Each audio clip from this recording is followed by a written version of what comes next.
ng tindahan. Bumili ka ng mga dilata para makain natin. Sila, malaki kinita. Eh, naku eh, baka naman pwede mo naman kami peramin yan kahit konti. Maliit lang po. Naku. Oh, sige na, bumili ka na.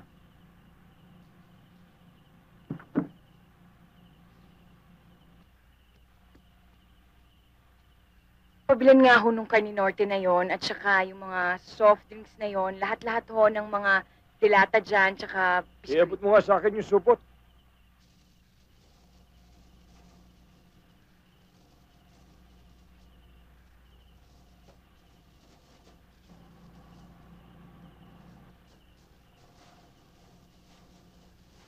ito ho yung bayad ko. Eh, ang sukli mo yun eh. Ah, hindi. Sige, sa inyo na ho yung sukli. Ha?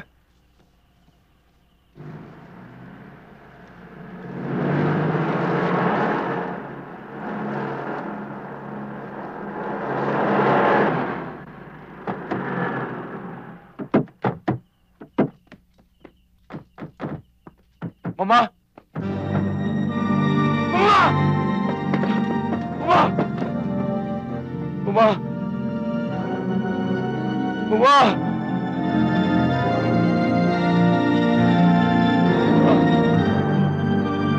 Mama!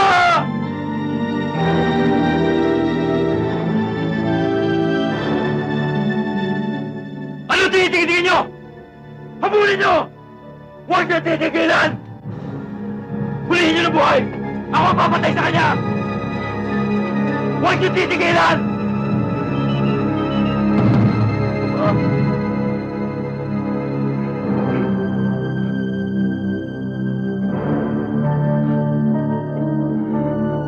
Mama!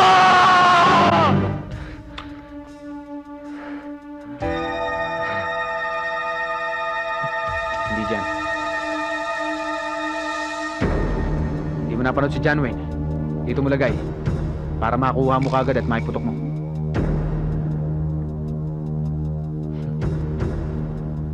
Professional ka talaga.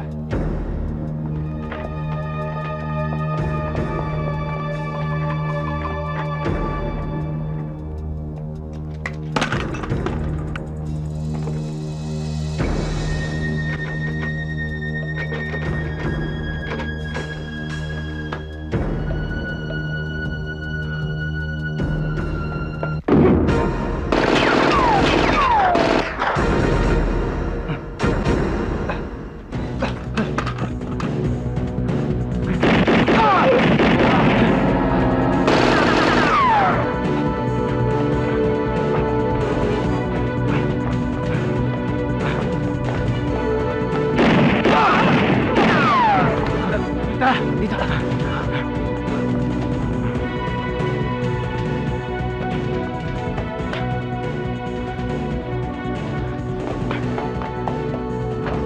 Junior, sundan nyo rito. Sasalubungin ko. Sige na!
Dyan!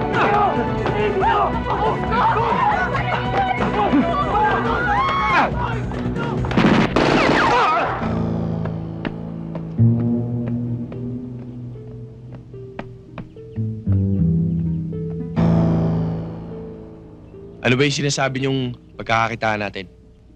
Siguro nabalitaan mo na yung mga nang hold up ng bangko. Paghahatian natin ang nakurakot nila. Ating kapatid, balita namin, binigay na kay Gaston ng assignment sa paghahanap sa mga hold-uppers. Wala akong pakialam kung kanino ibinigay yung demonyong assignment na yun. Ang gusto ko lang malaman, kung alam niyo kung saan nagtatago ang mga hold-upper. Problema mo yun.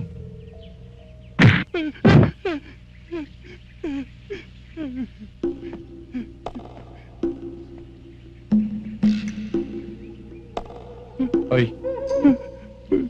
Alam mo ito? Saan ginagamit ito? Sa hindi Galing! Ano ito? Sir, isda, Saan nilalagay ito? sa aquarium. Mali. Hawakan mo to.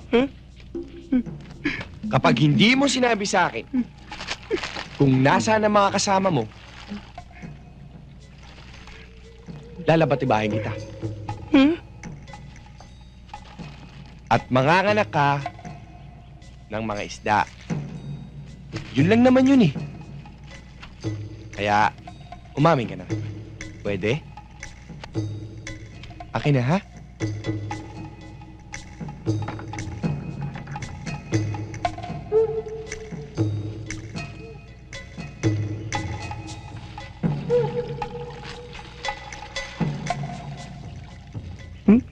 Hindi naman dadaan yung isda sa labatiba. Yun ang akala mo. Ngayon, dadaan na ang isda dito. At kung hindi ka naman naaamin sa akin, babariling kita. Ano? Manganganak ka ng isda o kakainin mo bala ko? Sir, sasabihin ko naman talaga sa inyo kung saan sila nakatago eh. Ganon? Oo, sir.